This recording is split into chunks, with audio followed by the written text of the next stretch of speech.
Hello दोस्तों, smart education channel मेरा अपना निजी चैनल और मैं आपके साथ गौतम सर। आज जो commerce micro teaching lesson plan की सीरीज का ये पुनर्वलन का कौशल है, इसको रीइंफोर्समेंट स्किल कहते हैं इंग्लिश में। इसका पूरा डिटेल जानेंगे। आपको वाकई अगर ये स्किल पूरा सीखना हो, वीडियो को बिल्कुल लास्ट मोमेंट तक जरूर देखना है, फिर आपको पक्का समझ में आ जाएगा। ये मेरा वादा है। वीडियो को अगर आप स्किप करते हैं तो आप जाने, क्योंकि कोई चीज 2-4 मिनट में समझ में नहीं आती। ये 10-12 मिनट का वीडियो है जो आपको पूरी शिद्दत के साथ सिखाएगा। बस आप ध्यान से देखते रहिए। सीखने सिखाने की जिम्मेदारी मेरे पास छोड़िएगा। तो ये देखिए 11th क्लास का टॉपिक है और टॉपिक है इसका चेक।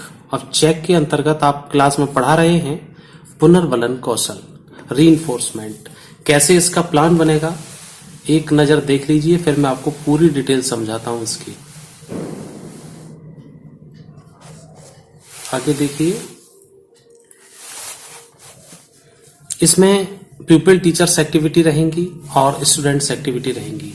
आप किसी भी क्षेत्र से, किसी भी जगह से, आप कोई भी एजुकेशनल कोर्स कर रहे हैं, वहां आपको ये बहुत मददगार होगा वीडियो। और ये पूरे लाइफ काम करता है, तो पूरी जिंदगी भर, और ये हर बार रोजाना डेली आप पढ़ा रहे हैं वहां जरूर काम करेगा रीइंफोर्समेंट स्किल।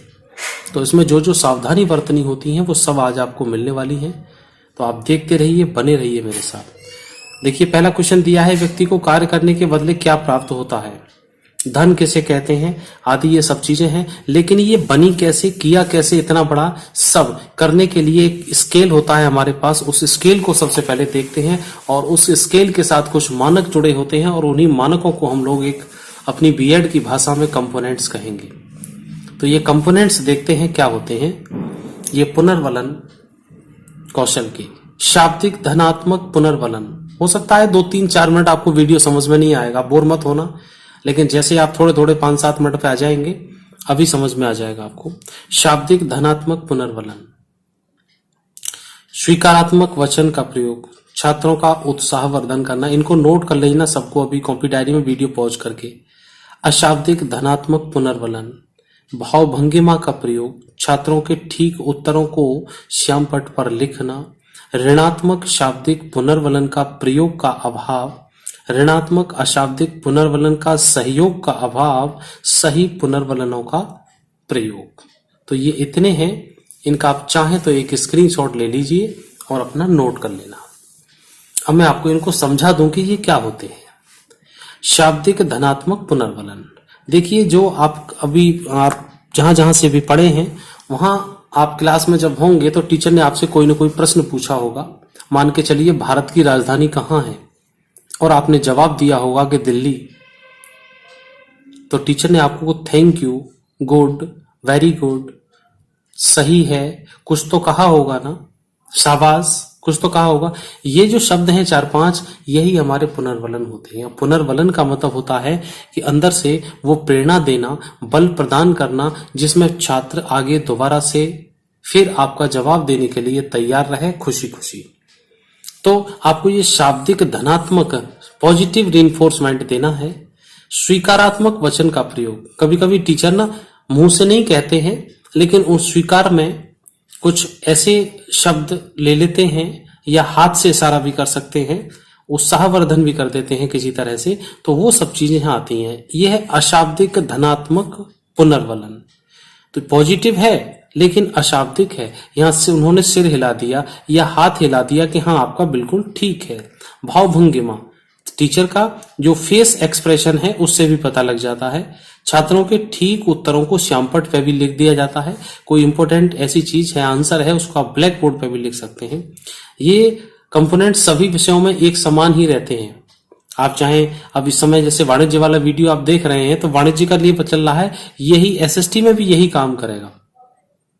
तो आप परेशान ना होइए, आप समान तरीके से इनको देखिएगा। कंपोनेंट्स यही हैं और ये कंपोनेंट्स ऐसे ही नहीं है, ये कई किताबों से लिए हुए और सर्टिफाइड कंपोनेंट्स हैं। क्योंकि मैं भी एक बीएड कॉलेज में हूं, पढ़ा रहा हूं कई वर्षों से, ये सब अनुभव के आधार पर ही आपको बताया जा रहा है, आपको ऐसे ही वीडियो नहीं दिखाया जा रहा।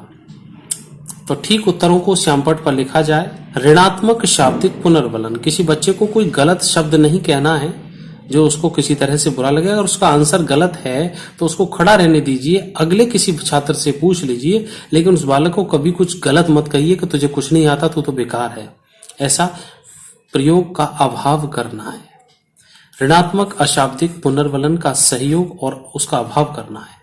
जो नेगेटिव, जो नॉन वर्बल रीइंफोर्समेंट है, उसका बिल्कुल अभाव हो जाना चाहिए। सही पुनर्वलनों का प्रयोग करना है। तो ये काम आप करेंगे, देखेंगे। अब आते हैं कि इसका प्लान कैसे बनेगा। ये तो आपने सब समझ लिया है। देखिए, आपने देखा कि ऊपर चेक का टॉपिक है और इस चेक को पढ़ाना है कि चेक क्या होता है, कैसे होता है। तो इसमें अब आगे देखिएगा। पहला प्रश्न, व्यक्ति को कार्य करने के बदले क्या प्राप्त होता है? तो व्यक्ति को कार्य करने के बदले पारिश्रमिक के रूप में धन प्राप्त होता है। ठीक, धन किसे कहते हैं? रुपए, पैसे आदि को धन कहा जाता है। अब बच्चे यहां जवाब तो दे रहे हैं क्लियर। अब हमने ये भी लिखा है ठीक है, और श्यामपट्ट पर उत्तर लिखना।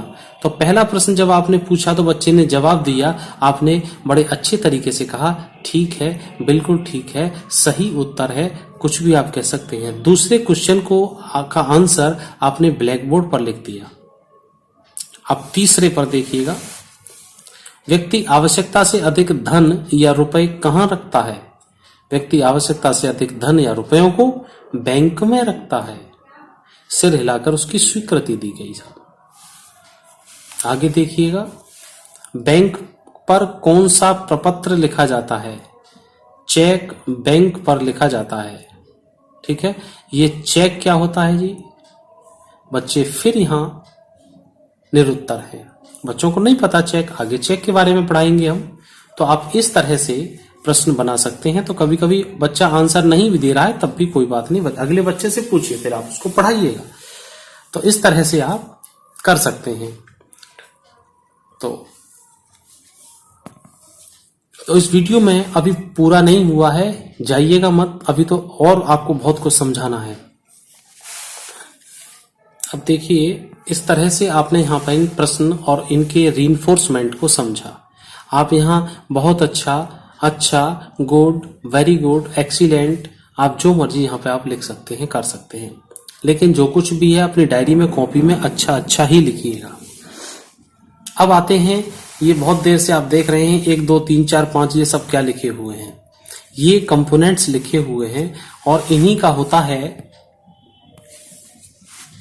ये यहां से देखिएगा इनको,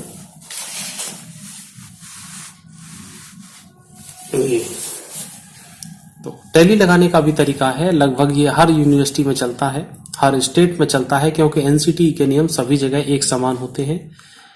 तो जो भी कंपोनेंट जितने प्रश्नों में यहां यूज हुआ है उसका उतना ही टैली यहां लगेगा। अब ध्यान दीजिए, पहला है शाब्दिक धनात्मक पुनर्बल। इसको हमने कहां यूज किया? पहले में यूज किया है, पहला कंपोनेंट, दूसरे में नहीं किया, तीसरे में नहीं किया, चौथे वाले में भी नहीं किया। तो पहले कंपोनेंट का प्रयोग हमने कहां किया? केवल पहले वाले में, और हमने वही टैली 1 लगा दी पहले में।